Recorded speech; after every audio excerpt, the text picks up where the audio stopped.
ఏ చర్చ అయినా సరే మార్చే అధికారం మీకుందా? ఏ ప్రాపర్టీ పైన పెత్తనం చేసే అధికారం మీకుందా? లేనప్పుడు హిందూ దేవాలయాలంటే ఇంత చిన్న చూపు ఎందుకు అని అడుగుతున్నా ఈ ముఖ్యమంత్రిని.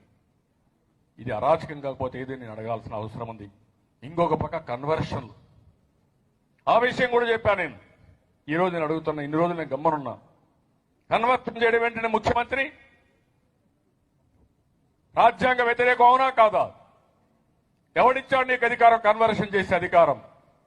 రోజు రోజుకు ముస్లిమ్స్ ఉన్నారు, బై బర్త్ ముస్లిమ్స్ వాళ్ళు, క్రిస్టియన్స్ ఉన్నారు, డే బై డే కన్వర్షన్స్. ఇటీవల వస్తా ఉంటే టెంపుల్స్ దగ్గర పోయి గొడవలు చేయడం, ఫోర్స్ చేయడం, లేకుంటే బెనిఫిట్స్ ఇస్తామని ప్రలోభాలు పెట్టడం. అఫీషియల్స్ అంతా కూడా పోలీస్ స్టేషన్లో, ఎంత దారుణం అండి ఇది. ఒక పోలీస్ స్టేషన్లో క్రిస్మస్ చేస్తారా మీరు? వెంకటేశ్వర స్వామి దేవాలయంలో డిప్యూటీ సీఎం వెళ్లి క్రిస్మస్ శుభాకాంక్షలు చెప్తారా మీరు? ఏమనుకుంటున్నారు మీరు? ఒక క్రిస్టియన్స్కే మనోభావాలు ఉంటాయా? హిందువులకి ముస్లింలకు మనోభావాలు లేవు? దీనికి సమాధానం ఏంటి? నేను సూడో సెక్యులరిస్ట్ కాదు. మూకమ్ముడి మత మార్పిడి జరుగుతుంటే ముఖ్యమంత్రికి తెలీదా? మీకు కనిపించట్లేదా కళ్ళు? మీకు అసలు ఇంత సామూహికంగా మత మార్పిడి చేసుకుంటుంటే ఎవరి ధైర్యంతో చేస్తున్నారు వీళ్ళు? అక్కడ ఎదురుగా ఉండే ఎండోమెంట్స్ డిపార్ట్మెంట్ కనిపించట్లేదా? మీరందరూ హిందువులు కాదా? హిందూ మతాన్ని, హిందూ ధర్మాన్ని పరిరక్షించాల్సిన ఎండోమెంట్స్ డిపార్ట్మెంట్ లో ఉండే హిందువులు కానీ, అలాగే హిందువులైన ప్రజాప్రతినిధులు సూడో సెక్యులరిజం పేరుతోటి హిందువులని చెప్పుకునే ప్రజాప్రతినిధులు, నేను ఆ హిందువుల గురించి మాట్లాడుతున్నాను నేను. అంతేగాని ధర్మాన్ని పరిరక్షిస్తున్న హిందువుల గురించి కానీ, ధర్మాన్ని పరిరక్షించే హిందూ సంస్థల గురించి కానీ నేను మాట్లాడట్లేదు.